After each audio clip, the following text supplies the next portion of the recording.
Welcome back, everybody. Once again, it's time for Evolve Sales Live. I'm Jonathan Fisher, your host. Do you sell B2B? What if there were a way you could open an entire new channel of business, recruit an ever-increasing army of enthusiastic sales reps who will happily work without pay, have your new division cash flowing six figures of added revenue within 90 to 100 days, and do it all by leveraging the clients and customers you already have and spending little to no capital? Would you want to know about it? Well, as our guest today shares in his best-selling book, Power Tribes, some of the biggest names in SaaS have leveraged this exact method to reach exciting new heights of growth, including Intuit, SalesForce, Microsoft, and many others.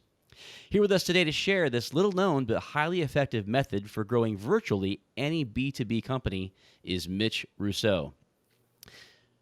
Mitch Russo is a serial entrepreneur, best-selling author, coach, keynote speaker, and business partner to greats such as Chet Holmes, Tony Robbins, Kevin Harrington, and others. His very first venture was a software company, which he started in his garage and sold for 8 figures within just a few years. He went on to run the North American division of international software giant Sage Group as COO for a number of years. But before long, the entrepreneur bug hit again, and Mitch has gone on to found, co-found, and or lead numerous additional businesses since then, primarily in the software and consulting spaces. And full disclosure, I personally had the privilege of working for Mitch when he was president and CEO of Business Breakthroughs International, a Chet Holmes and Tony Robbins company. Those were some fantastic years, which I still remember very fondly. Mitch, it's a special treat to have you on the show today. Welcome. Thanks, Jonathan. Yeah, it's great to be here and love to rekindle a lot of those great memories. Yeah, absolutely. Well, I'll tell you what, we've got a fantastic topic on tap for today, this topic of power tribes, and we're going to get into that shortly, but very quickly, a reminder to our audience, hey, you're here live for a good reason. We're going to have a Q&A session at the end of our main conversation today. We're going to open it up for some Q&A, so begin right now sending in those questions into the chat, and we'll get you some live answers right here, right now with your guest. So, Mitch, let's just start right at the beginning. What in the world is a power tribe? Well, I'm going to answer the question with a question. I'll start that way. So, do you know what a certification program is? Yeah, I mean, you basically are, you go through a course, you're trained, and you are deemed competent when you get to the end of the training to retrain others in whatever that solution or software might be or a program might be. Exactly. And many companies have certification programs. And the problem that many companies have when they build a certification program is they forgot something, a simple but very powerful and important ingredient. The people they're certifying are actually not sales and marketing people. Isn't that interesting? They're coaches, consultants, technicians, they're partners, they're strategists, but they're not sales and marketing people. And guess what? When you have a certificate that you just paid 10 or 15 or $20,000 to obtain, and it's a beautiful 8x10 certificate suitable for framing so that you can place it right here in your Zoom window when you get on phone calls, but it won't make you any money unless you go out and you sell. Well, what a power tribe is, and some people have called it a certification program on steroids. I like to think of it as a business model. I think of it as a business model because what we're doing is we're creating a holistic business for one of our best customers to then go out and make a whole new profession around our company, our products, and our processes. So yes, we would still go through the process of training them on the product, but we have 3 levels of training that I take my clients through. Only the first level is product training that most companies already have. But the second level is training them on how to use or how to train on the product training, how to take that product training and train others with it. And then the third level of training, and there's actually a fourth one too, the third level of training is how to interact within the culture of the community that you build. Now, this is probably what I think you know is the secret weapon of most companies, and that is creating an incredibly powerful culture. As many of you have heard, culture eats strategy for breakfast, and there's a reason why that's such an important phrase. It's so important because the old saying that a bad apple can spoil the barrel is very relevant here. if you have a bad culture and you have one disgruntled individual in that culture, maybe it's their nature to be disgruntled and they are part of that community, they could destroy a community. I've actually had to fire entire departments because one individual poisoned the entire batch. So what we do when I work with a client is we build a culture in advance. We create that culture in advance to make sure that when someone steps into our certification program called the Power Tribe, at that point they're trained on what that culture is, and they are tested to make sure that they fully understand and accept it before we even allow them near a customer or a prospect. Make sense so far? Well, it makes a lot of sense. But even though you said it's a certification program, I have to say this sounds very different from most certification programs I've heard of. They pretty much just want to know that you've learned the thing and they want to give you a certificate. This sounds quite a bit different from that.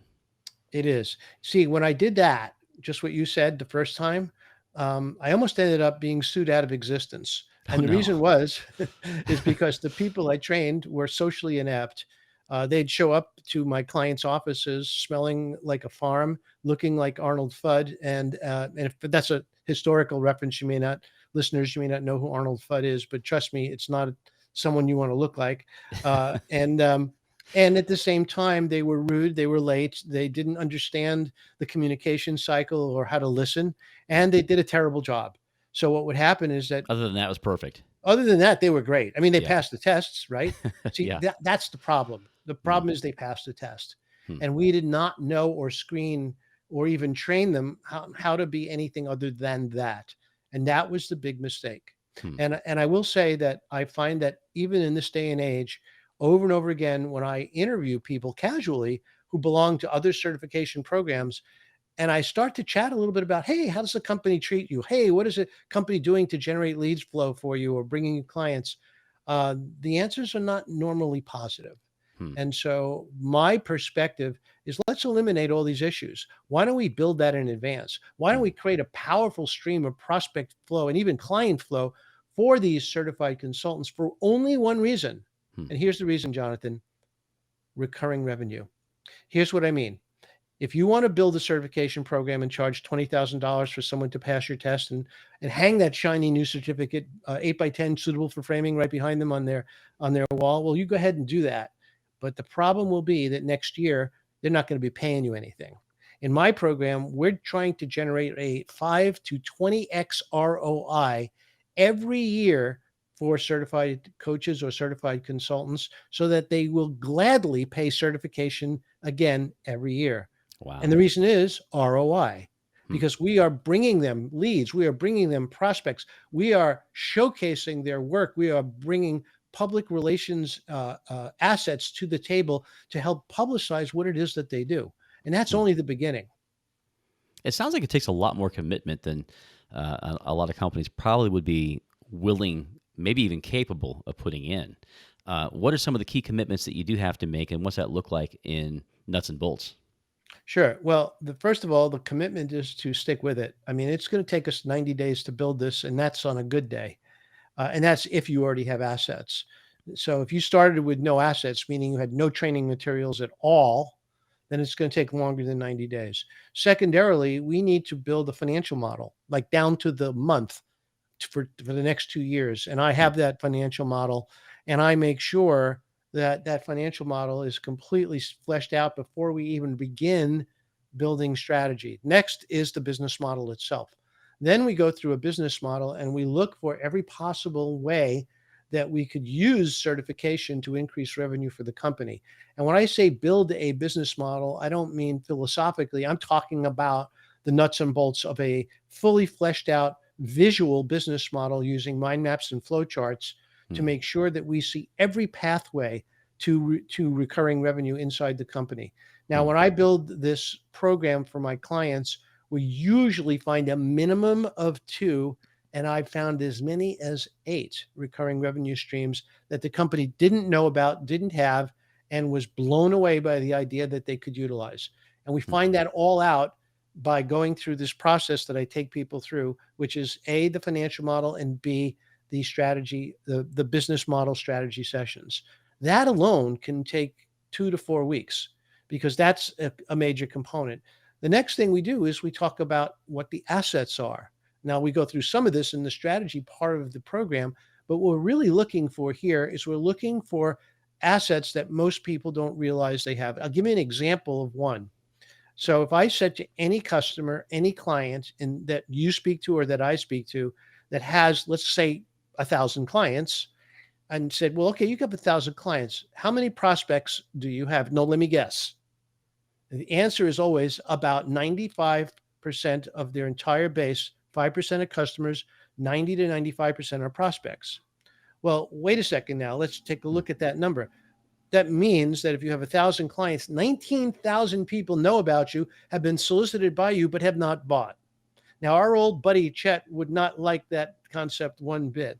No. And so what we're going to do here is we're going to build a certification program, and we're going to arm our new certified coaches or consultants with an entire lead base of our prospects. But we're going to tell them to go back to these prospects with a brand new wrinkle. And here it is. The wrinkle is you get at least 3, possibly 4 free coaching or consulting sessions to make sure that you could be successful with our product. Now, you and I both know that that's exactly what we did with Business Breakthroughs. So that was something that we brought to the table early on. I still use that to this day, and it works great. So now what we end up doing is we end up doing 2 very key and important things. Number one, we revive a whole lot of prospects. We could generally get about 8% of that prospect base to say yes. So what we're doing is we're selling more product or more licenses, number one. Number two, we're generating commissions now for our strategic and certified consultant base, and we're generating coaching contracts. So as you and I know, if a coach goes head to head with a client and does a great job for 3 or 4 sessions, 25% of those folks will say yes when that coach offers them additional coaching or consulting. Now, for those who say no, we go back 30 days later with a follow-up series, and we get another 10 to 20% of those. So the whole idea here is your prospects are almost always much more valuable than you ever have come to believe. And the reason you've come to believe they aren't valuable is because you've tried everything that you know of already to try and close them, and they haven't closed. Yeah. So this is a means by offering something that they didn't have before. And now the timing is different. They may have moved on. They may have used a competitor, or they may now be enticed by the idea of being able to get help when they didn't get it before. Yeah.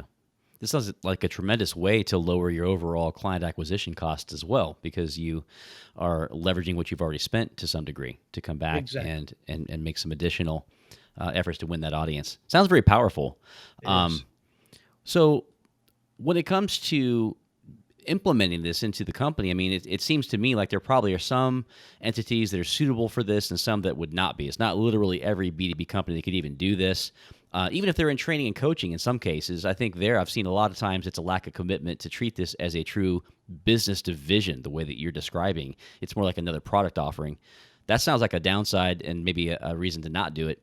But what are some of the criteria that you use in assessing, can a company do this or not? Well, first of all, you brought this up at the very beginning of the conversation. Are they willing to make the commitment? There's a financial commitment, and there is a commitment of time on behalf of the founders, the CEO and the founders. And the reason is because they need to work with me, and they need to help me create the strategy with them and for them. And then we need team members to work on building out the 4 levels of content. I didn't mention the 4th level. The 4th level of training is sales training. Even though we are going to be helping them by generating an enormous base of prospects, we still need them to close those prospects. So we're going to have to train them on how to do that. And you're an expert at that, and you understand how that works. The other thing is we're going to build a dedicated CRM login for all of our certified coaches or consultants. So they log in every day, and they're going to get a small number of leads that they can work on every single day. And if they go 72 hours without working on those leads are taken away from them and reassigned to others because they're too valuable. And we want to instill a sense of urgency in all of our certified coaches and consultants to make sure that they are doing exactly what we want them to do and what we ask them to do. So there is a significant commitment. The other commitment is that we're typically looking for one person, either to be hired, or someone hopefully already in the company who could step up and become the program manager for this division. And usually, once the heavy lifting is done in the first 30 days, I'm working with the program manager so that they can implement all of what I need done inside the organization as we build out this entire program.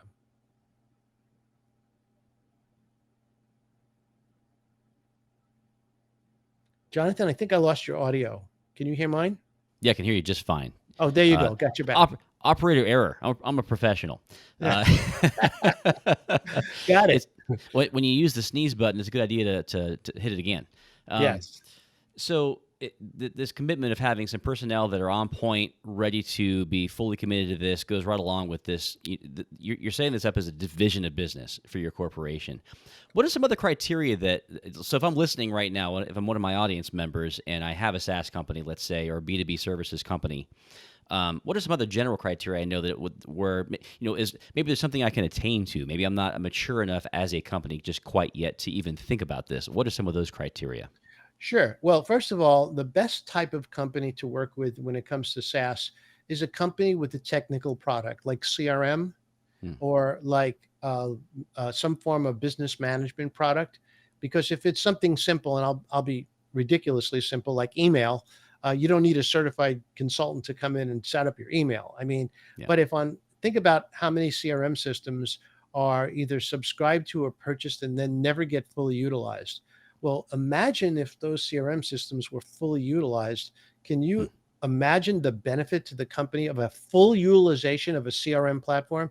Not just for the company, but just for the publisher, or this, or the company that created that CRM as well, because now that company is going to stay loyal forever. Number one, because they're going Hmm. to get ingrained with the product, and number two, they're going to add more and more seats every time they add more people, and Hmm. any add-ons that you have that increases productivity.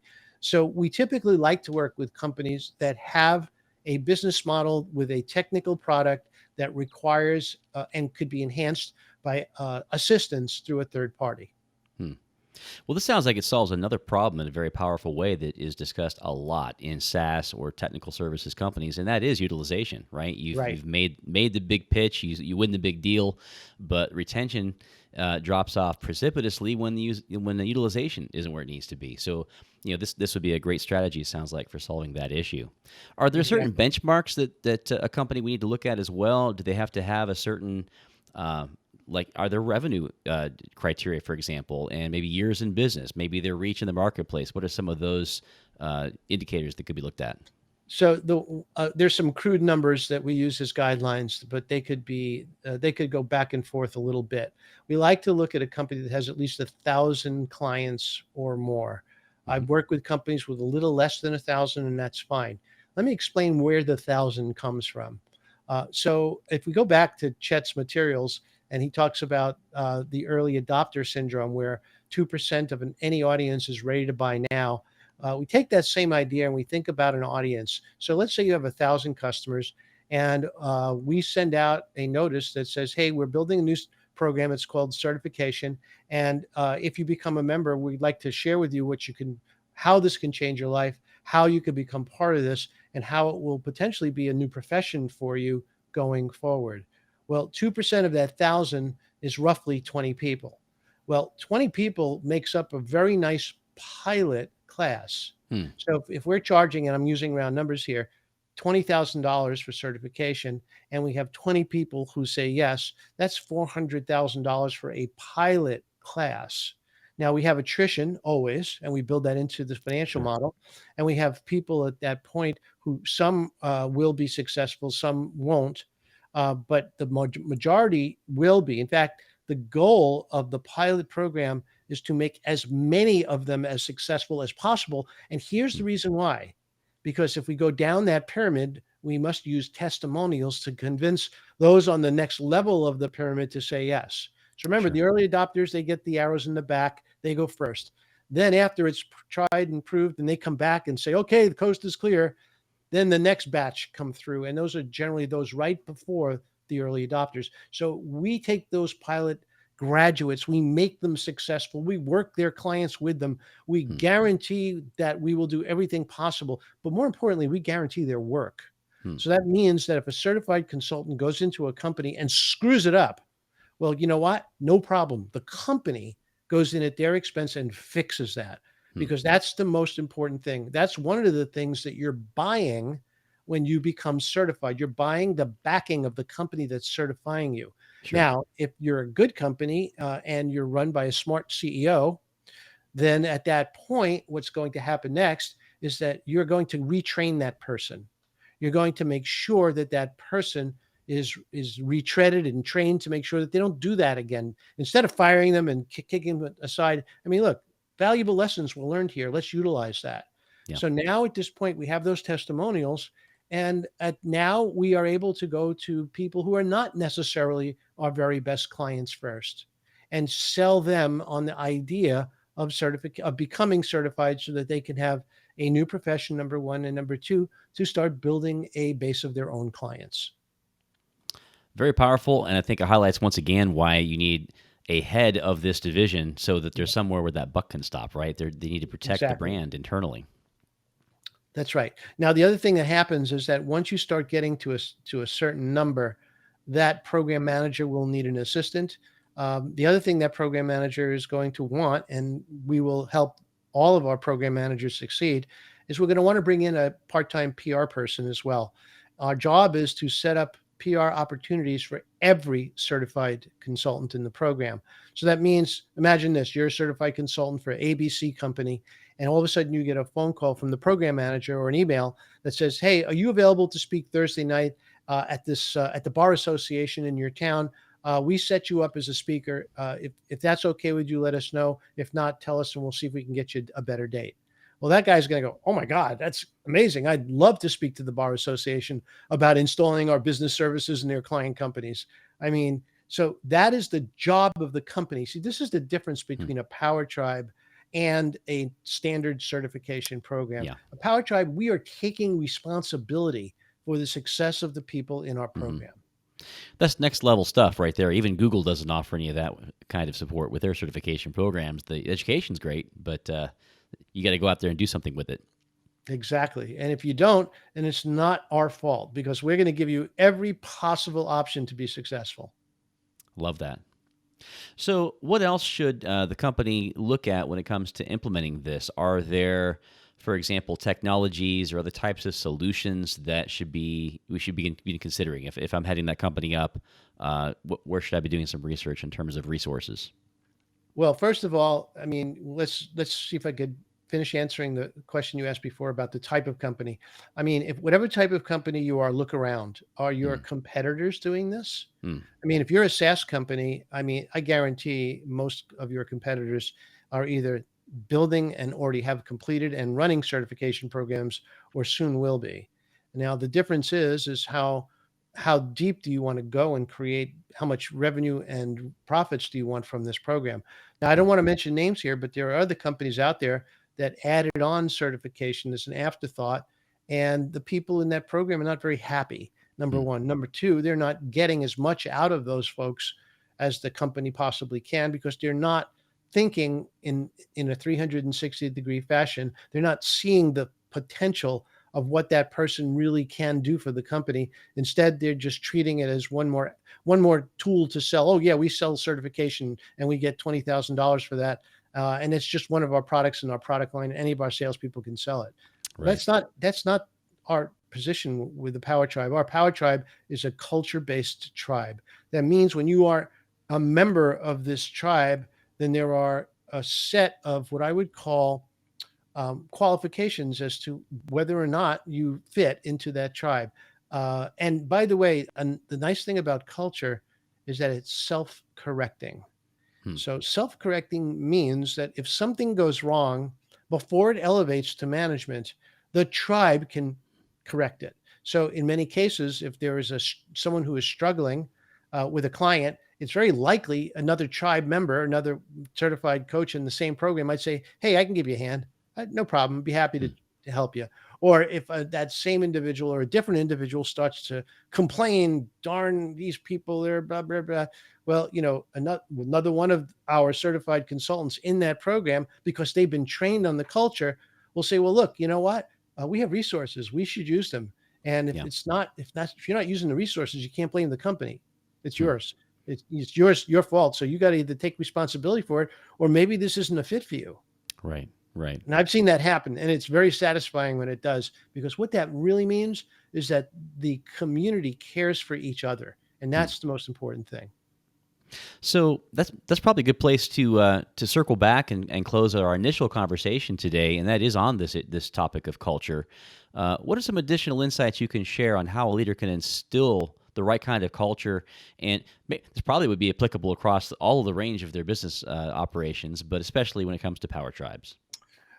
I'm so glad you asked that, because I wanted to describe how to build a culture so that people listening can conceptualize of what I'm trying to share.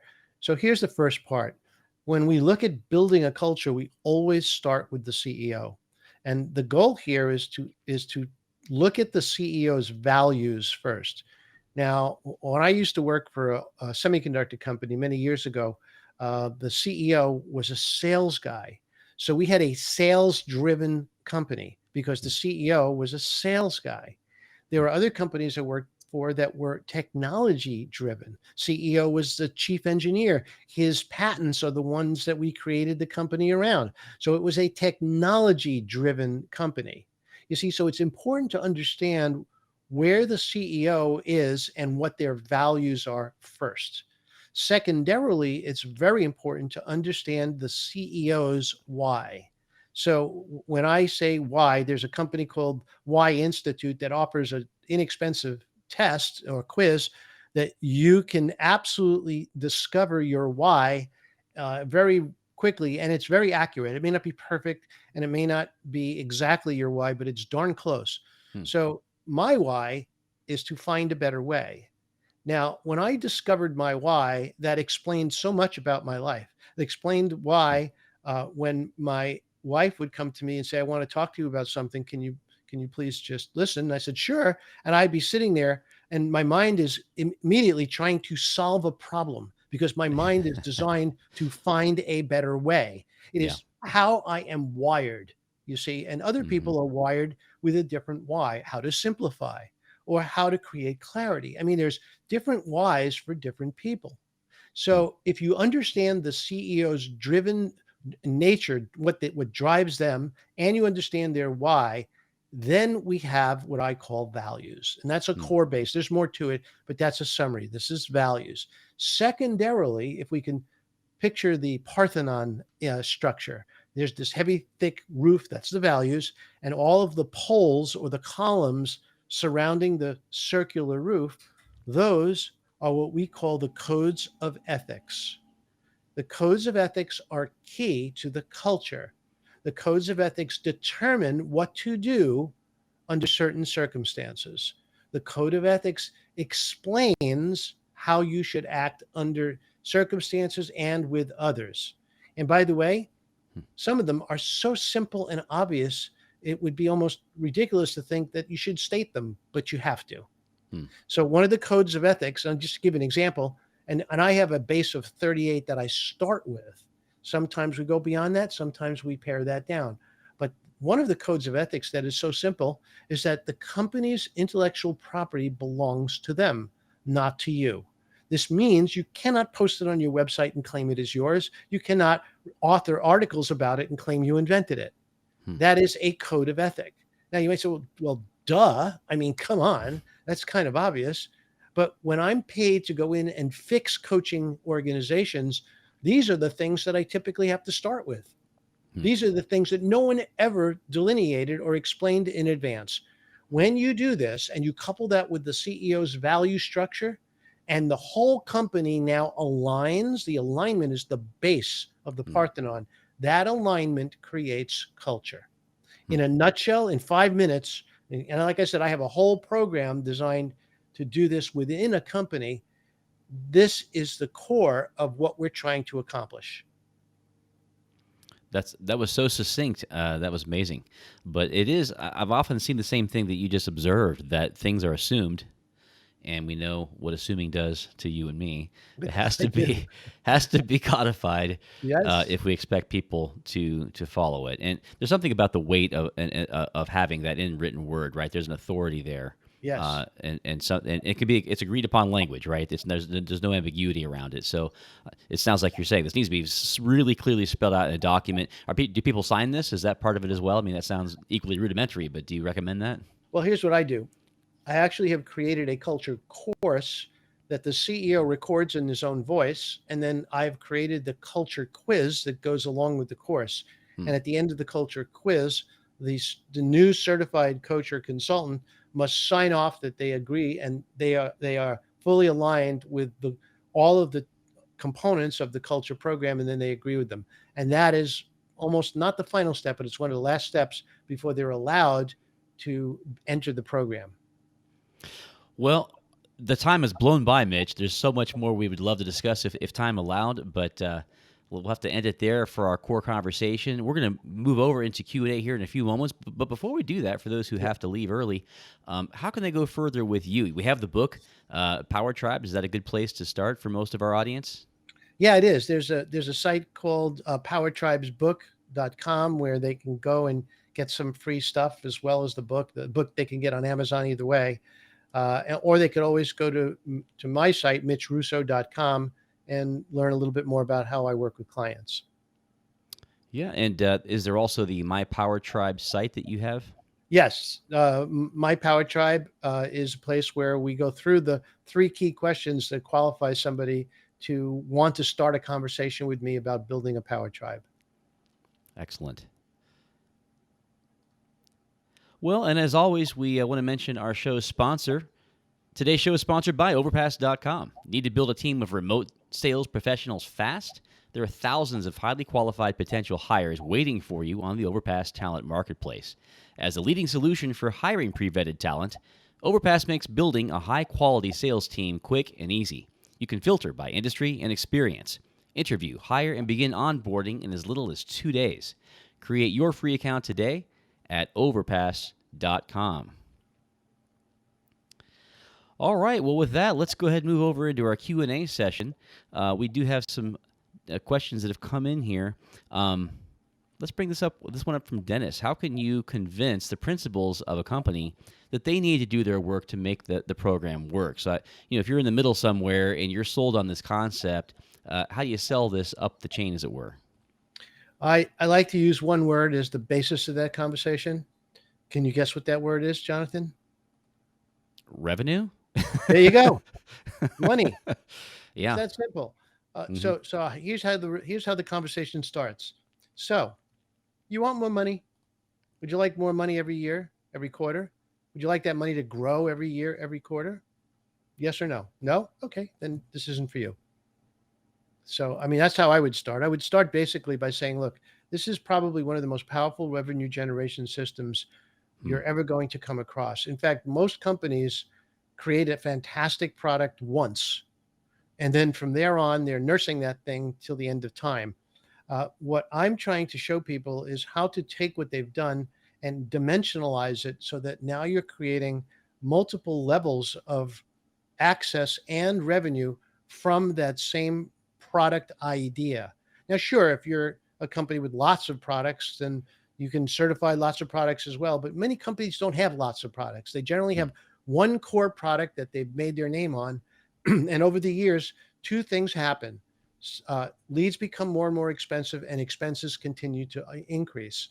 Hmm. Well, that's fine, and as long as you can keep up, that's great. Your investors are probably going to be looking for something a little bit different, but that's what most people run into until they build something like a certification program, where now we are dimensionalizing the product with a whole nother level of service. When I did this initially for Timeslips Corporation, I was actually kind of surprised by the results. I ended up with the third largest sales channel in the entire company. Turns out those people were selling more of my licenses than I was. Secondarily, I mean, which was great, by the way. Secondarily, it increased the value of my company. It doubled the value of my company in 18 months. And Hmm. that was significant. I didn't even know that would happen. I didn't even have a clue that was going to happen until it did. And then I ended up doubling the amount I was able to sell the company for. Hmm. That's incredible. So one of the guests, I'm not sure if they want me to name her, but when we said the word revenue, I think she was referring to that when she said, "Now you're speaking my business love language." Uh, but what is the difference between a power tribe and an ecosystem? Was a question that Andrew asked on the call. Yeah, Andrew, that's a great question. And I think of an ecosystem, I think of Apple.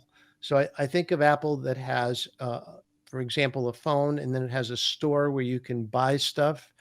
And then you have other ways by which you can involve you could buy into the ecosystem. So I think of an ecosystem as a place where, as a consumer or as a subscriber, you have multiple buying options. Hmm. A power tribe is outward facing. I think an ecosystem is more inward facing.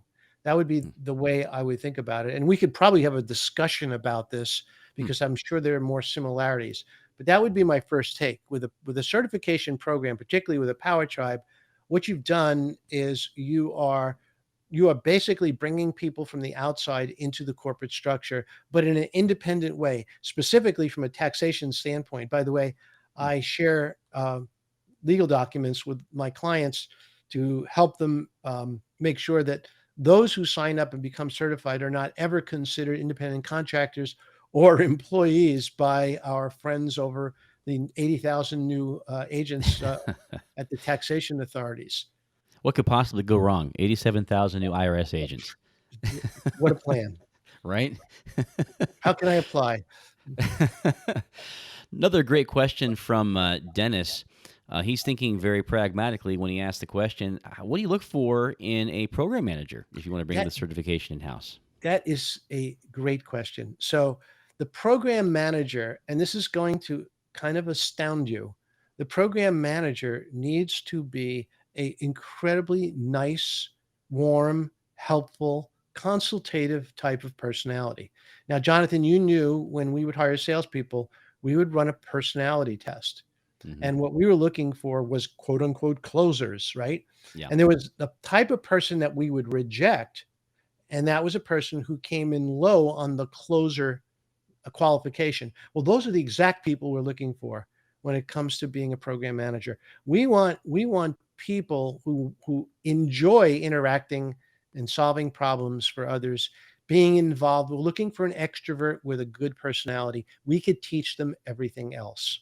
Hmm. And I have an entire element of my program for the program manager, so that when we build a power tribe for a company, usually I'm able to bring a program manager up to speed very quickly. Brings to mind a couple of things. First of all, I think that overall there's is an inevitable and inexorable cultural shift away from that hard closer mentality in our business development. I think people are looking to feel that sense of service and helpfulness front and first and foremost, more and more. That said, you still need closers, no question You about do. that, and that's never going to stop. And it makes me feel like, as a guy who's involved very frequently with recruiting efforts, that can kind of get another extra bang for my buck. You give me two extra bangs for my buck here so far, Mitch. One is I can remarket to those to whom I've already marketed, and secondly, I can also re-recruit to those whom I've already recruited. It sounds like some of those folks I would have rejected for that role might Yep, be great for this role. exactly. As you know, I mean, closers are great for closing, but they're not so great for building consultative relationships over time. Right. Now, what about on the other end of the equation? Is this great for the certification program itself to have some closers out there getting these deals done? Well, I got to tell you, in an average certification program, 5 to 10% of the people who recruit are natural closers, natural salespeople. Hmm. And naturally, they excel at this process. So they don't even need our leads in most cases. They're off and running. Most of them Yeah. already have a client base that they can't wait to engage in, because now they have a new service to offer them that they couldn't before. Right. But that's a small percentage. That's less than 10% of the usual base of folks who become certified. Sounds like that's a principle we see very frequently in business, don't we? Yes. Now, it's interesting too that if you took 100% of the people who are interested in certification, only, I'm going to say only 85% of those people will be independent individuals who are looking to build a business. About 10 to 12% of those people are in-house. They work for companies and want to be the trainer person Hmm. or the authority inside of a company.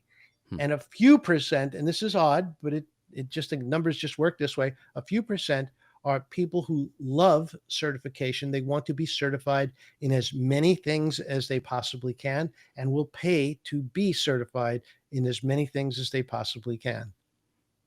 There are those cert collectors out there. I have a Yeah. few of them among my friends. Yeah. And hey, everybody needs a hobby. Everybody needs something, because you know what it is? It's needing and wanting significance. Right. And if I have a bunch of certifications, then I have significance with my particular peer group. Yeah, absolutely. Plus, some people are just inveterate learners, and that's not a bad thing at all. So Exactly. I love it. Well, Mitch, you've given a ton of value to our audience. I'm so grateful that you were here today.